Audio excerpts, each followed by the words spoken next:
Bonjour, ici Jacques Lefebvre. Amateur de voitures, bienvenue sur ma chaîne. Restez avec nous, on plonge immédiatement dans le sujet de cette vidéo.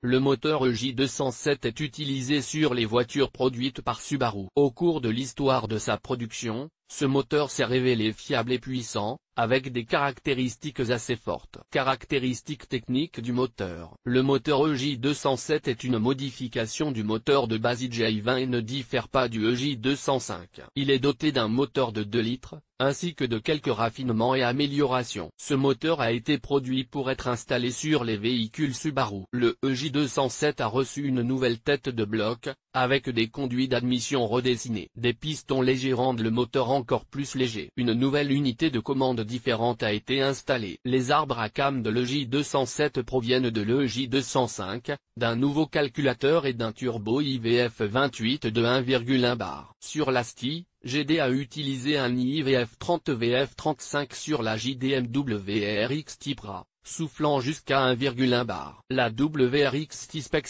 Typra était équipée d'un IVF 34. À partir de 2003, les STI ont commencé à utiliser un turbo à double spirale VF37 et les Specs et un turbo à double spirale VF36. Sur le J207, les WRX TS203 et S204 utilisent un VF42 à double spirale. Examinons les principales caractéristiques du moteur EJ207, usine de Gunma Azumi 2,0 litres, 1994 cm3, 8,0, EJ207 WRX EJ207/J20G, EJ20000, 8,5. EJ207 Forester EJ208, 9,0, EJ207 WRX 2002 EJ206/EJ208, 12,1 litres pour 100 km en mode mixte huile moteur applicabilité. Sauf Forester Subaru Impreza, WRX-T, Subaru Legacy Isuzu HK Saab 9 2X Entretien. L'entretien des moteurs EJ207 ne diffère pas de celui des moteurs standards de cette catégorie. Les moteurs sont entretenus tous les 15 000 km. L'entretien recommandé doit être effectué tous les 10 000 km. Subaru Impreza avec moteur EJ207.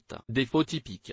Tous les moteurs Subaru présentent les mêmes défauts. En principe, tous les moteurs sont similaires en termes de conception et de caractéristiques. Voyons donc quels sont les problèmes les plus courants sur le EJ207, régime flottant et ralenti irrégulier. La raison se trouve dans le micro-logiciel de l'unité de contrôle. L'installation de la dernière version bêta n'est pas la meilleure option, vous devez donc opter pour l'avant-dernier micro-logiciel. Il est plus stable et ne posera pas de problème. Calage.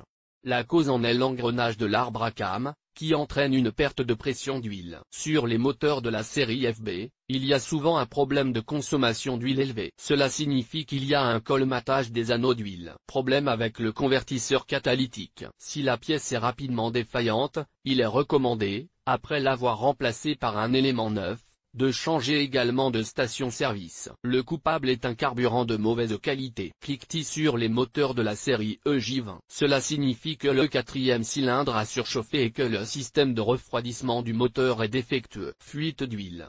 Les joints d'huile des arbres à cam de ces moteurs sont de courte durée. Il est recommandé d'acheter une pièce analogue à la pièce d'origine, mais de meilleure qualité. Conclusion.